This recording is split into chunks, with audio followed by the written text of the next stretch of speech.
Ladies and gentlemen, and welcome to the Daily Friend. I'm your host, Nicholas Lorimer. And if you can hear a slight sort of buzzing in the background, I do apologize.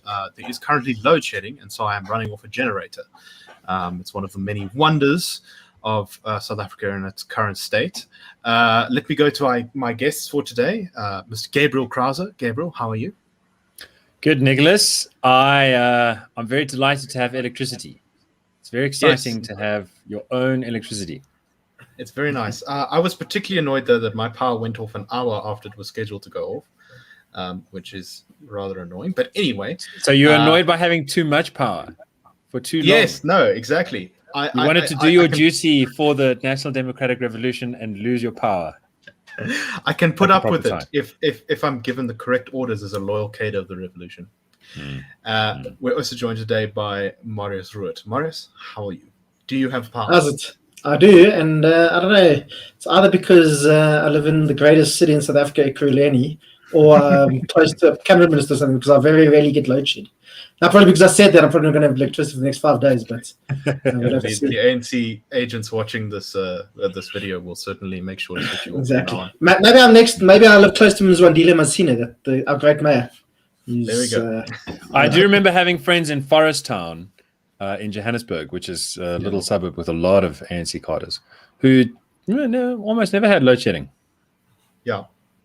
And I know a city power technician once told me that because of the high prevalence of senior ANC people there, including, I believe, some of Jacob Zuma's relatives, yes, that they were specifically instructed to attend to Forest Town outages before any others. So it is a real thing. Nice. It's a nice place to live if you can. Yeah. Yeah, no. Buy now in Forest Town. Anyway, let's get stuck into the slightly more exciting stories of today, because we're all very familiar with load shedding. And that is, it has been described as a day of reckoning for the public protector, Busizwe Mkhwebane. She's come under a lot of attack. She's had court judgments against her. She's been found to have acted improperly. And now, today, just probably slightly before this video goes live on YouTube and the podcast goes up, there will be a vote in Parliament into whether to hold an inquiry, which will then determine whether she is fit for office. Now, considering how many judgments have been against her and how poorly she seems to have performed in the position of public protector, I think it's very likely that any inquiry that is established will probably recommend that she be dismissed. So this is a very important step on the path towards that. And the Ramaphosa faction in Parliament is very eager, of the ANC is very eager to do this. And so most of the opposition, except the EFF, I think, is voting in favor of this inquiry, as is the ANC officially. They are instructing their members to vote along this line. However, there's significant pushback within the ANC caucus. There are lots of stories and rumors that significant members of the ANC caucus will defect in the vote and actually vote against the inquiry, and I believe they'll probably be joining the EFF there. I just need to check that. But Marius, what do you make of this? What do you make of the public protector? Do you think she's likely to be removed? Do you think the ANC will split the vote in Parliament?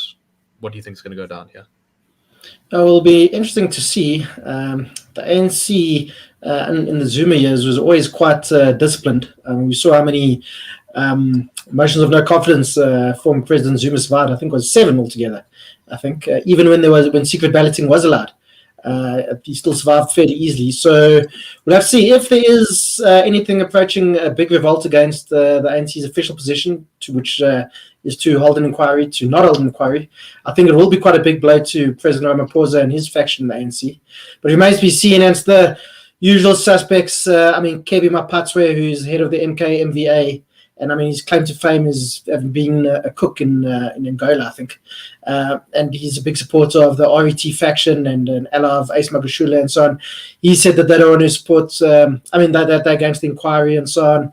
So that's the usual, rogues gallery of people, not anybody you feel comfortable leaving your wallet around and coming back and feeling confident that the money in the cards would still be there. So, it's, and it's the usual putting party or certain interest above anything else.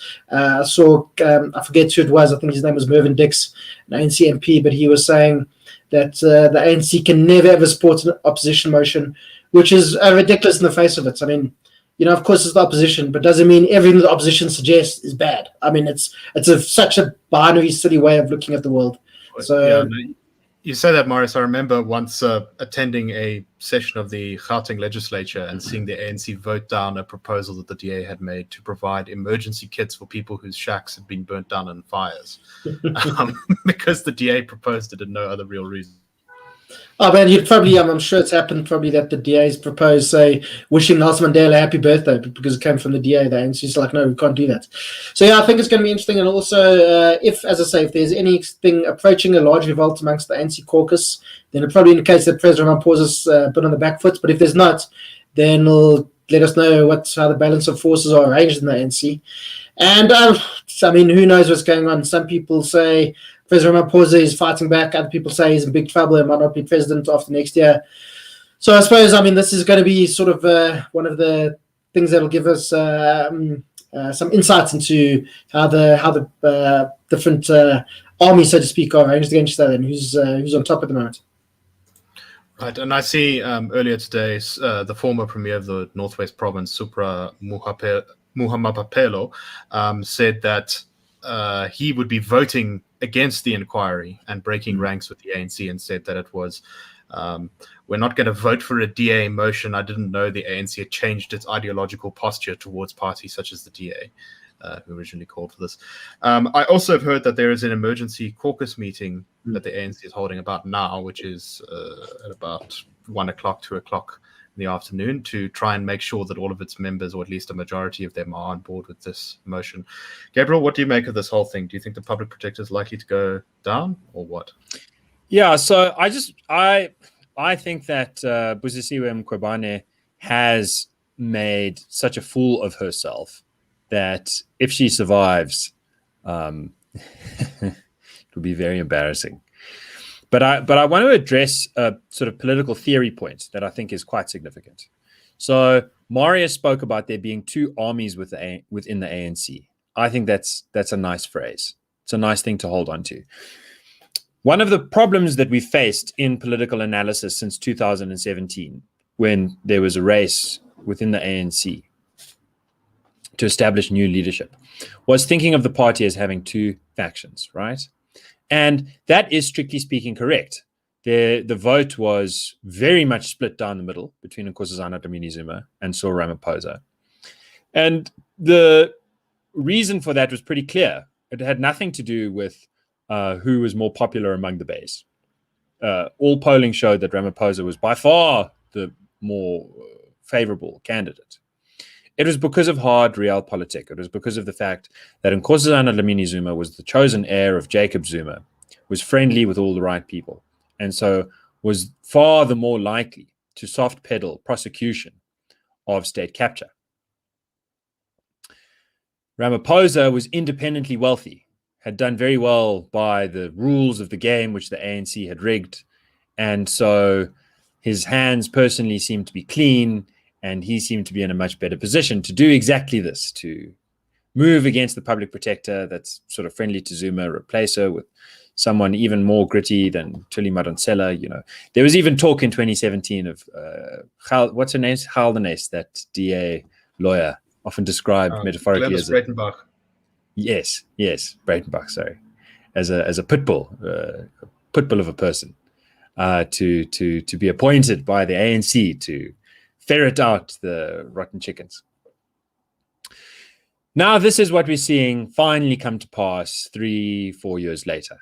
Firstly, the problem with all that wasted time is that it's given more time for corrupt people to steal more money. Secondly, it's given them more time to do backroom deals, and if you go down, I'll go down, so let's both sort of protect one another. And thirdly, and most importantly, it's confused a fight within the patronage network between two warring armies for an ideological fight. It's led pundits and analysts over and again to suppose that there's two different ways of thinking in play here, that there's one faction which is committed to economic growth, to real accountable government across the board and as an institutional matter, to non-racialism, to sort of an open and forward-looking view onto the world, and another faction which is for corruption, for race nationalism, for the national democratic revolution, for redistribution of wealth in a way that will destroy jobs. And that was never the case. There might have been some reason to think it was true 4 years ago, and I think there were genuine reformers within the ANC, but they were frozen out just as quickly as the last ballot at Nasrec was cast. And so I think it's also worth saying, just very briefly, that the one faction, the Zuma faction, so to speak, does cast it as an ideological conflict. They say that they're the true believers and that the Ramaphosa faction are traitors. I don't believe that's true. I believe your analysis is correct, but it's worth saying that that's, I think, where this idea comes. Absolutely, because what else do they have to say for themselves, the old Zuma faction? Can they say, no, look at our track record, look at the track record of people sort of involved with us and how much better we've been at securing piped water and Vaal dams that don't get, fettered, and an army that doesn't sort of collapse under its own weight. There's no track record to speak of behind Ace Magashule or Supramahu Mampelo when they were premiers of. They are track records, but poor ones. Yes, and David Mabuza. So I just think this is very important because South Africans struggle to deal with this. You have one side that says, no, you mustn't speak about two ANCs, there's just one ANC. And then Nicholas Lorimer says, look, right now the caucus is getting together and fighting it out, and half the ANC really want to keep Busisiwe Mkhwebane, and the other half wanted to go. And they think, well, this is rubbish. How can you say there aren't two ANCs? Clearly there are two ANCs. They're fighting with each other in the open. And then there's another half that says, look, there's two ANCs. There's this really good half, and then there's this really bad half. And then you're like, but hold on, the really good half wants expropriation without compensation. The really good half is led by a billionaire whose children he describes as previously disadvantaged and whose laws he wants to enshrine, in perpetuity. He said, BE forever. For him and the Motsepes, his in-laws, like, it's just a shameless and graceless way of confronting the facts of reality. It's clearly ideological. It's clearly mad. And so we get confused. Are they two ANCs? Are they one ANC? I'm just trying to say, in my reading, there's one ANC ideologically, and there's two ANCs in terms of the race to lunchtime. It's our turn to eat, and some guys think it's us first, and other guys think it's us first. Yeah. It's an unfortunate thing to say, and I do just want to add as a final thing, I believe that there really are a very small handful of genuine reformers in the ANC, and they're not in the National Executive Council. Trevor Manuel is nowhere to be seen. Kgalema Moklante is nowhere to be seen. Trevor Noah's in America. He's a different story. I'm sorry about that. Marius, any final thoughts before we move on? Yeah, to be simplistic, any political party that gets to a certain size is going to become two, so to speak. You could even argue there's two DAs. So, there's your kind of traditional liberal DA and your social democratic DA. And, even maybe in the EFF, they're going to be your true believers and guys who really think the ANC is rotten and guys who actually consider themselves an external wing of the ANC. So, any party that starts getting to a certain size is basically going to start getting factionalized. It's inevitable consequence, and especially a big party like the ANC with, all the power controls and patronage and so on. Of course, there's going to be different factions and so on. But I think Gabriel's right. There's two basic factions in the ANC at the moment. And also there's one thing that people always forget about, which is always to me so interesting, is that in 2007, Nkosazana Dlamini Zuma was Thabo Mbeki's deputy president pick on his slate when he ran against Jacob Zuma in 2007. And I think it was in Polokwane. So it just tells you about, and then 10 years later, she's now back on the side of the Zuma, so to speak. So it tells you a lot. How much is she a true believer, and why was she on Thabo Mbeki's side in the first place in 2007? So yeah, it's also raised a lot of questions about her, and also, I always just find it interesting that we kind of forget that about Nkosazana Dlamini Zuma. Right, these things don't stay solid for very long. Politics is an ever-changing game. Anyway, let us move on to a story from abroad, and this coming from the European Union. So anyone who's been following the vaccine rollout in the European Union will note that it's been plagued by a lot of problems. There's been a lot of complaints that it took too long to approve vaccines for use, I think it was far behind the US and the UK in this. It's had lots of delivery problems and supply problems. It's not been great. However, at least compared to the UK and the US, Israel, however, there has now been a further hitch, which is that the AstraZeneca vaccine produced by Oxford and AstraZeneca has been suspended for use in Germany, France, and Italy, which are three of the biggest countries in the EU, as well as Sweden and Latvia, over concerns that it could be causing fatal or dangerous blood clots in people who have been vaccinated. There's very widely differing opinions on this. There's some medical personnel who think that there's no strong data to support this, and the number of cases is very small. And there's others who are making the argument that we can't conclusively rule it out yet. And so as out of an abundance of caution, which is the phrase that people have used to death during this whole pandemic,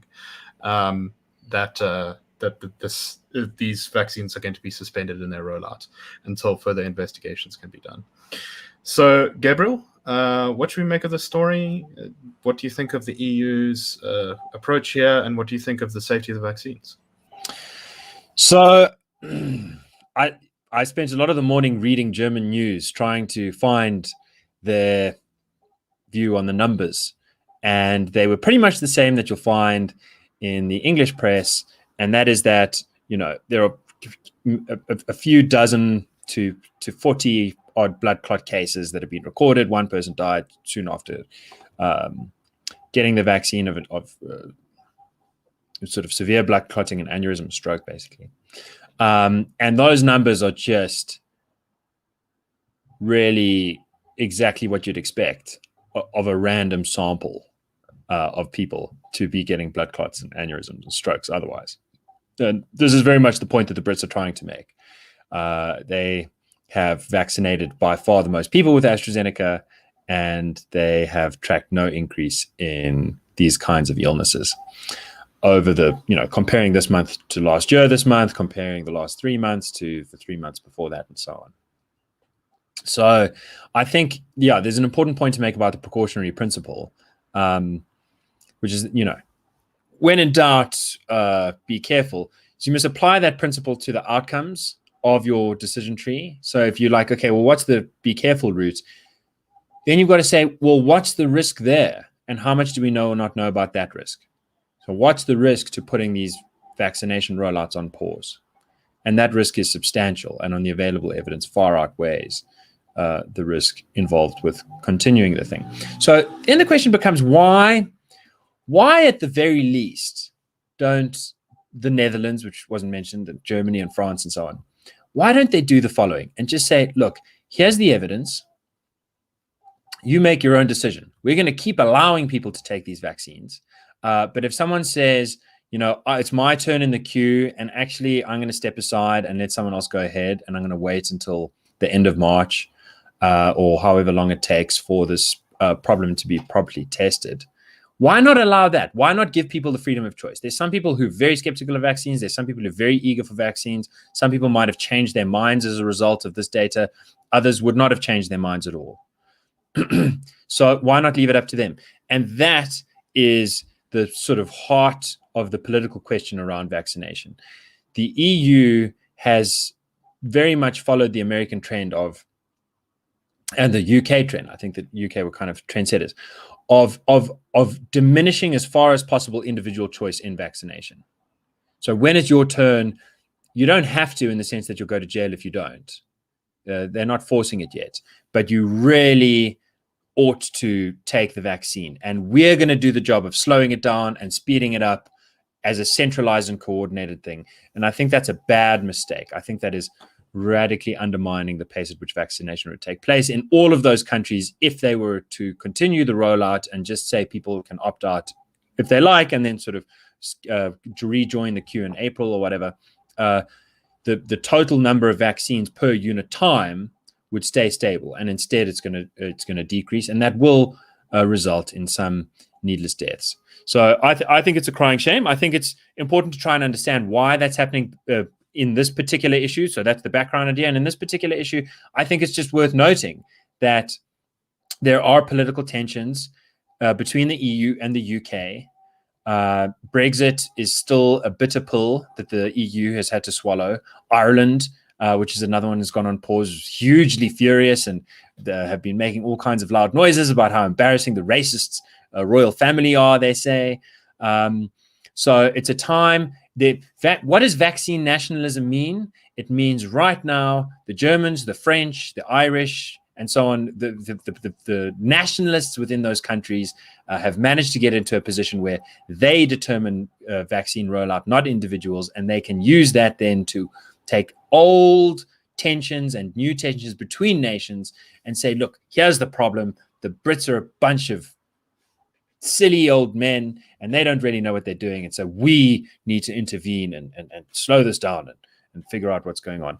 And I think it's a crying shame, which is only dwarfed by what's going on in South Africa. Let's just remember that in Germany and France, about 2 in every 1,000 people gets vaccinated every day.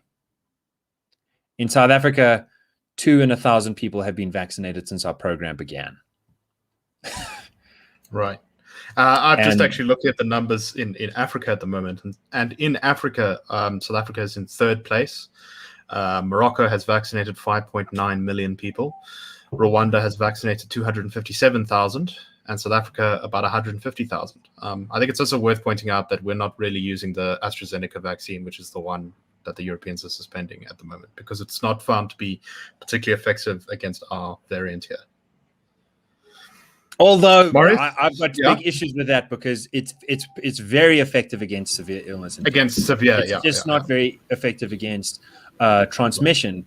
And there's this stupid thing where we think people need to get vaccinated in order to achieve herd immunity, where herd immunity means the virus just can't spread anymore. If the virus, on all the best virological calculations, is going to continue to spread in perpetuity, coronavirus will outlive us. Will keep evolving, but it becomes less and less lethal as people have either had it and recovered, and so then they can get it again, a new strain, but can't die from it very easily, a 1 in a million chance, literally, or less, which puts it in the same vicinity as the regular cold flu. Or they get vaccinated and then again they can't die from it. It's a 1 in a million thing, which means it's as risky as just getting a normal flu. And we just have this silly way of, this big brother way of thinking about it, where it's like, no, this is not good for you. You must do it for society, which ties into that central control. You don't make the choice. Bad way of thinking. Right, exactly. It's very illiberal, as we might say. Marius, your thoughts on this? Your thoughts on this whole debacle? I know you're very tired about talking about vaccines. I think it's just, this is one of the things where I'm quite conflicted, because obviously I don't think you should be forced to take a vaccine if you don't want to take it. But then also, I think sometimes there is such a thing as the good of society. But as I say, I think we all can agree here that we all should be able to have control of our own bodies. And that also includes not being forced to take a vaccine. But yeah, I think we've seen a lot of illiberal ideas arise in the last, or illiberal responses from governments around the world in the last year or so. And we've seen what's happened around the world with people, their very basic human rights being restricted, basic human and civil rights for, in theory, the greater good. And we've seen some horrible things happen. I mean, in South Africa, we can talk about the people who've been killed because they broke lockdown regulations. I mean, Collins Causa, Petrus Michels. I mean, I've gone on about this before, and I think we can all agree. And I mean, we've been seeing, even in Europe, we've been seeing what's happened. We saw there was this protest now about this poor woman who was killed in London, Sarah Everhard, and then there was a protest about that. And it was broken up forcibly by the police when people went. I mean, they were gathering, which apparently they weren't allowed to do, but they weren't being violent. They were just paying tribute to this poor woman being killed. It was broken up. We've seen what's happened in the Netherlands. We've seen people peacefully sitting around in a park to protest lockdowns. Police have come and broken up violently. So I think we've seen quite a lot of scary reactions by governments around the whole world. I mean, this is from the West to developing countries to here, as I point out, to, and in India. I mean, there's so many countries which have terrible reactions to this virus, and not just the medical reaction to it, as I say, the governmental reaction to it. So yeah, I think we've seen some very worrying trends emerge in the last year, and I think it's definitely something to watch out for. And I mean, it seems to become kind of accepted thought now that individual rights can be subsumed to the greater good. So I wouldn't be surprised if we start seeing jail sentences for people who refuse to take vaccines. I mean, I myself am not a vaccine skeptic, but understand why people would be, and and it's also we're all free to think what we like, so as well. So also, I don't think I can see governments implement things, as I say, jail sentences for refusing to get vaccinated, which I think is a bit of a problem, I think. No, I think that's a bit of an understatement. Yeah, I think though in a lot of ways the question about South Africa's vaccine rollout strategy and which one we're using is at the moment fairly moot, because we're vaccinating sort of 6,000 people a day, and I think there was a calculation done that it's going to take like 18 years at the current rate to vaccinate 2/3 of South Africa. So it might as well not be really happening for a lot of people, for most South Africans. We're just going to have to go on as though it doesn't exist, unless things change radically in the next couple of months. Anyway, very briefly, because we've only got about 3 minutes or so, Marius, you have some interesting news from elections in Germany. Of course, Germany is a very important country in the world, one of the biggest economies, and Angela Merkel's Christian Democratic Union, she's stepping aside from it soon, but it's expected to remain in government. Or is it? Marius, what's the latest news from Germany? Well, there are two regional elections over the weekend. That one in a state called Baden-Württemberg, another one in Rhineland-Palatinate. In both of those, both these used to be former CDU strongholds, and in both of them, the CDU basically got their worst ever post-war result. In Rhineland-Palatinate, which is quite a big, important state, they only got but just under 30% of the vote, and it actually came second to the to the Social Democratic Party there. And then the other election was held in Baden-Württemberg, which is where Stuttgart is, so it's obviously a bit of an important place. There, the CDU got under 25% of the vote, and that's where the Green Party came out as the biggest party. It's also the only party where the Greens are the single biggest party in one of Germany's 16 states. So, the CDU didn't do particularly well. In both those states, they were in the governing coalitions, but with their support dropping, looks like they might be kicked out of those coalitions and have to go into opposition. So what's significant about this is a lot of people have been saying this is kind of bloody nose for the CDU and Angela Merkel. As I say, as you mentioned, Nick, they're going to the federal elections later in the year. And although the CDU were polling very well at the beginning, or like a couple of months ago, they were nearly at 40%. They're down to about 30% at the moment. So it's an open question whether the CDU will still be in power after September. And I mean, they've been in power since 2005, as long as Angela Merkel's been Chancellor of Germany. So, and it'll be a big change for Germany, and then and then Europe, obviously, as well. I mean, Germany kind of dominates the European Union, and if there's a change in government there, it could be, we'll have to see what happens. But what's probably the most interesting thing is that the party that's polling second at the moment is the Green Party. And unlike Green parties in most of the rest of the world, this Green Party isn't too crazy. They're actually fairly sensible on some things. Some other things they will have some strange ideas. So it could quite be possible that we see the Greens head a governing coalition in Germany after the elections in September. But also there have also been, you could argue, been some parallels in Germany with what's happened in South Africa. Two of their MPs actually had to two of the CDU's MPs had to stand down because they were found to be involved in some PPE corruption. So, or at least in Germany, people who get found guilty of it or even accused of it step down. Yeah, in South Africa, you probably get promoted. So, but I think it's also, who knows what would have happened in Germany if it hadn't been for COVID. I mean, that's part of the reason why the CDU is polling so badly, partly because of these corruption stories, partly because of the botching of the vaccine rollouts, and also I think just general lockdown fatigue in Germany, which is, I think, probably quite common in a lot of countries around the world. So, so September is going to be a big election, obviously, for Germany, but also Europe in general. And, I mean, that's what's going to have implications for the rest of the world. And especially, as I say, if the Greens come to head a governing coalition, which will be the first time ever that a Green Party, I think, is part of a national order. Actually, I'm talking nonsense. The Greens did govern with the Social Democratic Party before Angela Merkel, but if they're the biggest single party in the coalition, I think that could be quite something. And who knows? I mean, the Germans have already started moving away from nuclear power and so on, so this will probably accelerate it, and could have some important implications for energy production and so on. Right. More windmills for Germany. Exactly. Anyway, that's all the time we have for today, I'm afraid. So I'm going to have to close this down there. But thank you very much for listening, and we'll see you tomorrow on the Daily Friend Show. Have a great one, everyone.